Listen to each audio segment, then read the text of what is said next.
கர்த்தராகிய இயேசு கிறிஸ்து நாமத்தில் உங்கள் அனைவருக்கும் வாழ்த்துக்கள். இந்த நாளுக்குண்டான ஒரு அற்புதமான ஒரு வார்த்தை, உயிருள்ள வார்த்தை.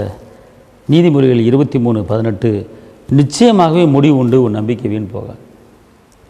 நிச்சயமாகவே முடிவு உண்டு.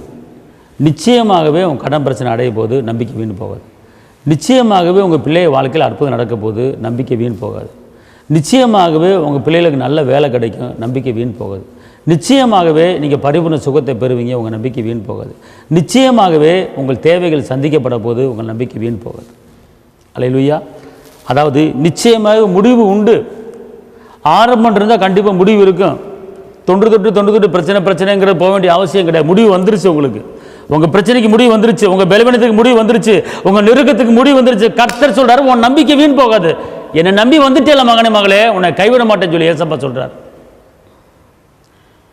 ஆபத்து காலத்தை நோக்கி கூப்பிடுன்னு சொன்னேன், என்னை நோக்கி கூப்பிட்டு கொண்டு இருக்கிறீங்கள, கவலைப்படாத, உன் பிரச்சனையை தீர்க்கிறேன்னு சொல்கிறார் ஆவியானவர். ஏசப்பா கண்ணீர் பாதையை உருவம் நடந்து களிப்பான நீரூற்றுகளாய் மாற்றுகிற கர்த்தர். கண்ணீரை துடைக்கிறார். இளம் வாலிபனை பாடையில் தூக்கிட்டு போகும்போது அந்த தாயின் கண்ணீரை பார்த்து அவரும் கண்ணீர் வடித்து அற்புதம் செய்தவர். உங்களுக்கும் அற்புதம் செய்வார். பாண்டவது சிறுமியை உயிரோடு எழுப்பி அற்புதம் செய்தவர். உங்களுக்கும் ஒரு அற்புதம் செய்வார்.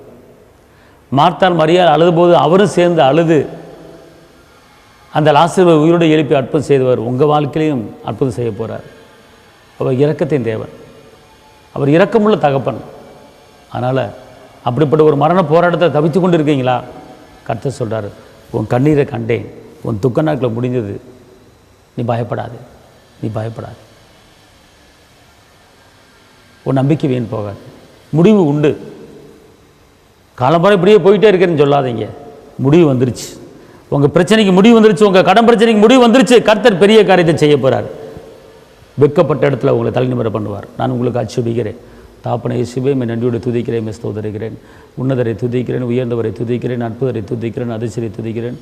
அப்பா, உன் நம்பிக்கை வீண் போன்னு சொல்லியிருக்கீங்க. எந்த காரியத்தை கொடுத்து உங்களுடைய பிள்ளைகள் நம்பி இருக்காங்களோ அந்த காரியத்தை நீங்கள் அற்புதம் செய்யுங்க. காத்துக்கொள்ளுங்க, பலப்படுத்துங்க. இயேசுவின் நாமத்தில் பிதாவே, ஆமென். கர்த்தர் உங்களை ஆசீர்வதிப்பார். அல்லேலூயா.